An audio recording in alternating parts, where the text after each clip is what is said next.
नमस्कार, मैं कीर्ति मंडूला और आप देख रहे हैं प्राइम टीवी। करते हैं शुरुआत देश और दुनिया की तमाम खास खबरों के साथ।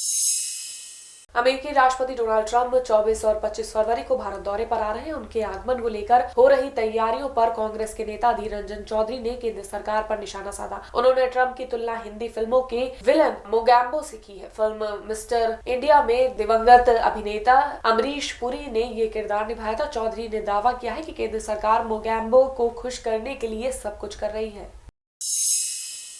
दिल्ली मेट्रो रेल कॉरपोरेशन ने जाफराबाद मेट्रो स्टेशन के एंट्री और एग्जिट गेट को बंद कर दिया है। इस स्टेशन पर मेट्रो ट्रेन रुकेगी भी नहीं। संशोधित नागरिकता कानून राष्ट्रीय नागरिक रजिस्टर के खिलाफ राजधानी दिल्ली के जाफराबाद मेट्रो स्टेशन के पास शनिवार रात को सैकड़ों की तादाद में महिलाएं विरोध में उतर आई। वो लगातार प्रदर्शन कर रही है। 500 से अधिक प्रदर्शनकारियों ने दिल्ली रोड को ब्लॉक कर दिया है। प्रदर्शनकारियों का कहना है कि जब केंद्र सरकार सीएए कानून को वापस नहीं लेगी, वो सड़क पर से नहीं हटेंगे।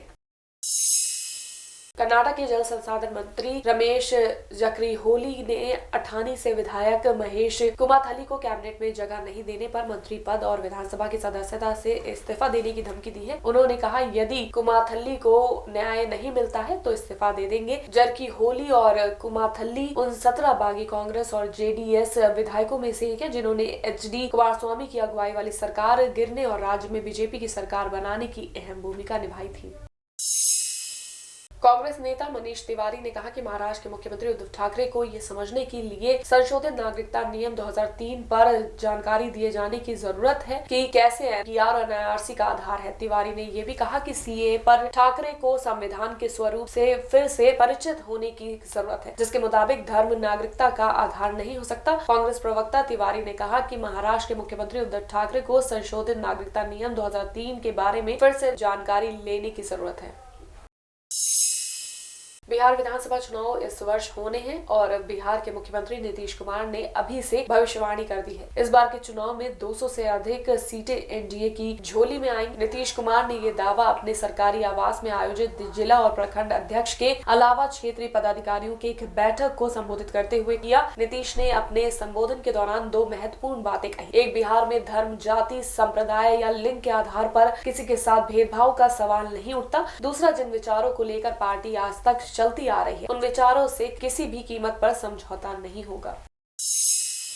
कांग्रेस नेता एवं अभिनेता शत्रुघ्न सिन्हा ने पाकिस्तान के राष्ट्रपति आरिफ अलवी से मुलाकात की और इस दौरान दोनों नेताओं ने सहमति व्यक्त की है कि उपमहाद्वीप में शांति को बढ़ावा देने के लिए काम करने की सख्त आवश्यकता है। सिन्हा एक निजी यात्रा पर पाकिस्तान में है। अलवी के कार्यालय के एक बयान के अनुसार सिन्हा ने लाहौर के गवर्नर हाउस में राष्ट्रपति अलवी से मुलाकात की और दोनों ने कश्मीर समेत कई मामलों पर चर्चा की। अलवी और सिन्हा दोनों ने सहमति व्यक्त की है कि उपमहाद्वीप में शांति को बढ़ावा देने के लिए काम करने की सख्त आवश्यकता है।